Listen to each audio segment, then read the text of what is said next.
गुजरात के सौराष्ट्र प्रांत के गिरनार की पहाड़ियों पर घूमते घूमते हम आज एक टैटू वाले भाई के पास आए हुए हैं।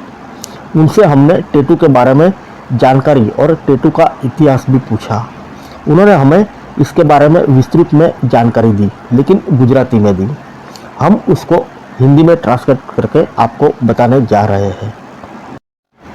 यह कहना गलत नहीं होगा कि आजकल के दौर में टैटू का क्रेज अपने चरम पर है। युवा पीढ़ी भीड़ में अपनी अलग पहचान बनाने के लिए अपने शरीर के विभिन्न हिस्सों पर अनोखे प्रकार के टैटू बनवाने में दिलचस्पी रखते हैं।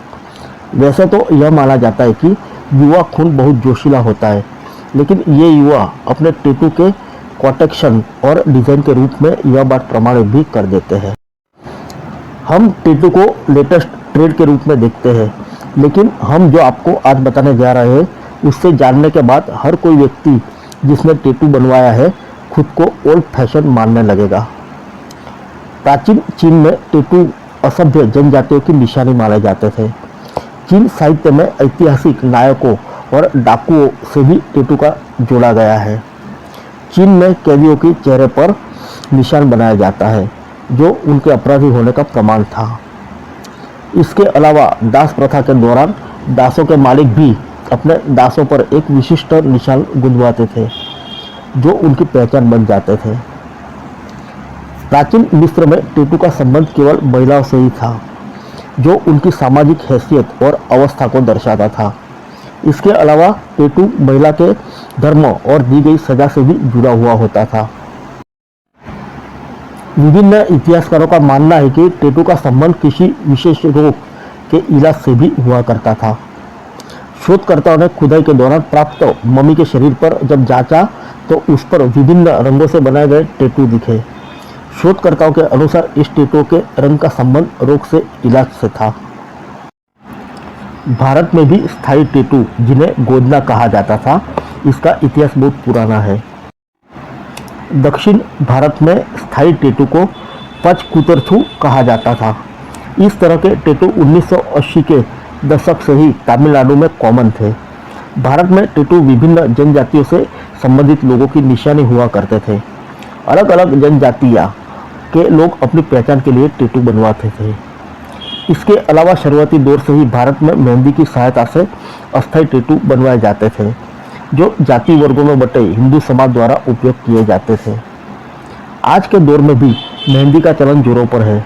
भारत से यह प्रथा मध्य पूर्व और उत्तरी अफ्रीका तक पहुंची। साक्ष्यों के अनुसार मिस्र में मेहंदी का प्रयोग केवल बालों की रंगाई के लिए ही किया जाता था। प्राचीन फिलीपींस में यह माना जाता है कि टैटू या गोदने के भीतर जुदाई शक्तियाँ होती है।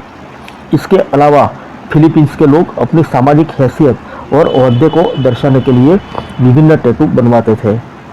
फिलीपींस में रहने वाले किलिंग, इफुगाओ, बॉन्टेक, इगोरट लोगों में टैटू प्रथा अपेक्षाकृत ज़्यादा प्रचलित थी। प्राचीन यूरोप का सबसे प्रचलित और प्रसिद्ध टैटू एप्स की प्रसिद्ध ओल्टी घाटी से मिले ओटीजी नाम के आइसमैन के शरीर पर मिला था, जिसका संबंध ईसा से भी 4 शताब्दी पहले से है।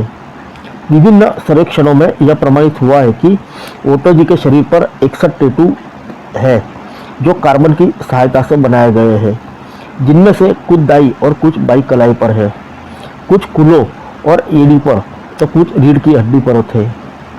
जहाँ जहाँ ये टैटू थे, उसके आधार पर वैज्ञानिकों का कहना था कि इसका संबंध निश्चित रूप से बीमारी के उपचार से रहा होगा।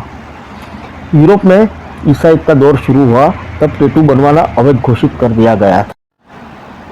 1603 से लेकर 1868 तक प्राचीन जापान में मालवाहक, वेश्याएं और निम्न दर्जे पर काम करने वाले लोग ही टैटू बनवाते थे, ताकि उनकी सामाजिक पहचान बनी रहे। 1720 से 1870 तक अपराधियों के चेहरे पर भी टैटू बनवाए जाते थे। जब भी अपराधी कोई अपराध करता था तो उसकी कलाई पर एक रिंग बना दी जाती थी, जिससे ज़्यादा अपराध उसके ज़्यादा छल्ले। ताइवान में अत्यल्प जनजाति के वयस्क लोग अपने चेहरे पर टैटू बनवाते थे, जिनको पसंद कहा जाता था।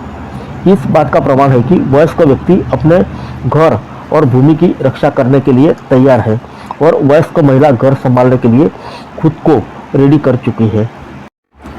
फिलीपींस, इंडोनेशिया, मलागासी लोगों जो आज भी टैटू प्रथा मजबूती से अपनाए हुए हैं। शिनजियांग प्रांत के पश्चिमी चीन के कुछ कब्रिस्तानों में कई टैटू का इतिहास मौजूद है। दरअसल वहाँ टैटू डिजाइन के साथ साथ कई मम्मी मिले हैं जो 2100 ईसा पूर्व के थे, जो कुछ को 550 ईसा पूर्व का भी बताया जाता है। बताते चले कि प्राचीन चीनी प्रथाओं में टैटू डिजाइन को थोड़ा बर्बर माना जाता था। वहाँ के कैदियों के चेहरे पर खास किस्म के टैटू बनाए जाते थे ताकि भविष्य में उनकी पहचान हो सके।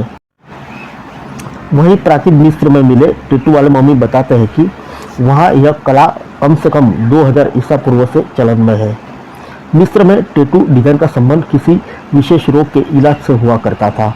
वहीं एक और प्रचलित मान्यता के अनुसार प्राचीन मिस्र में टैटू का संबंध केवल महिला से ही था, जो उनके व्यक्तित्व को दिखाता था।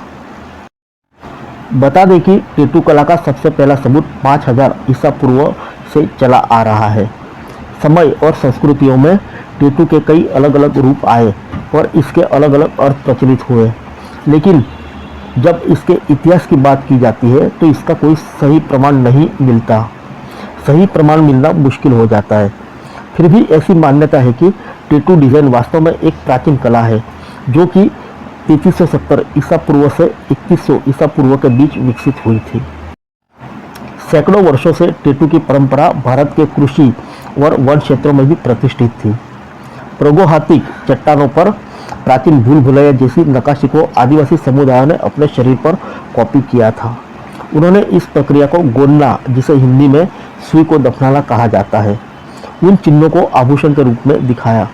हर तरह के आभूषण को कोई भी उनसे दूर नहीं कर सकता था। कृपया हमारी माली समाचार चैनल अगर आपने अभी तक सब्सक्राइब नहीं की है तो सब्सक्राइब जरूर कीजिए और यह वीडियो ज़्यादा से ज़्यादा लोगों तक शेयर कीजिए ताकि सभी लोग टैटू का इतिहास के बारे में जान सकेंगे। फिर मिलेंगे अन्य किसी स्थल पर कुछ ऐसे ही वीडियो के साथ। तब तक के लिए इजाज़त दीजिए। नमस्कार।